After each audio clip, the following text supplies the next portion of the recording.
In order to be a teacher, you have to love what you do and you have to like kids. I teach at Novamines Institute for Whole Child Learning, and I started as a teaching assistant in 2017, and I officially became the lead kindergarten teacher in 2019.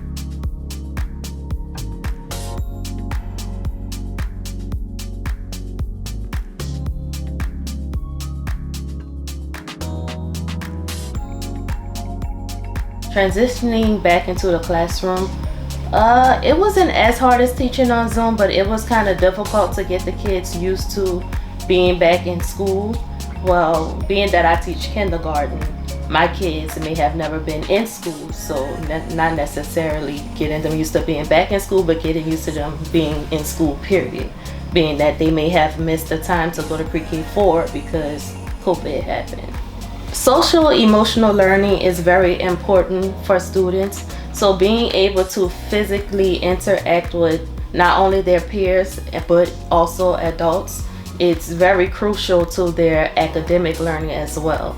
So being that we were not in person, we were on Zoom, they weren't able to have physical touch. As you know, kindergartners, they love physical touch from their teachers. They're very touchy-feely with their friends, so they weren't able to get any of that while being at home. I think the biggest transition that I saw transitioning from Zoom back to the classroom was the separation anxiety from their parents, not knowing how long they were going to be away from their parents, because being that they were at home with their parents all day long, every day, they were not prepared to come back into the classroom where they had to leave mommy or leave daddy.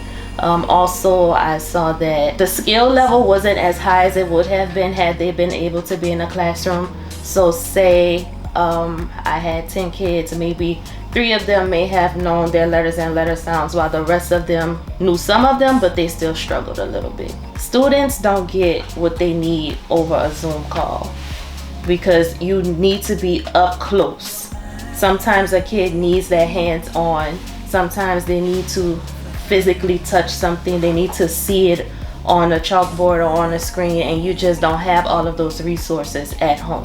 I think that the kids preferred online, but I noticed that they learned quicker or they grasped the concept easier in a classroom where they will have manipulatives or something to touch or a little dance to do or a song to sing with their friends and actually being in the room with them, because kids usually piggyback off of other kids. So if they see their friend reading and doing good and being rewarded for being able to read a full sentence, they want to do the same thing. Kids come with a lot of baggage. You may not see it, it may not be physical, but it's there. And sometimes you just have to take a second to ask them, how's their day?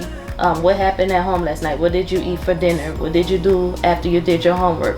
Because sometimes kids will tell you some things that may shock you. So, and you may be fussing at them because they didn't bring their homework or they forgot their backpack, and it may be way bigger than a backpack for their homework.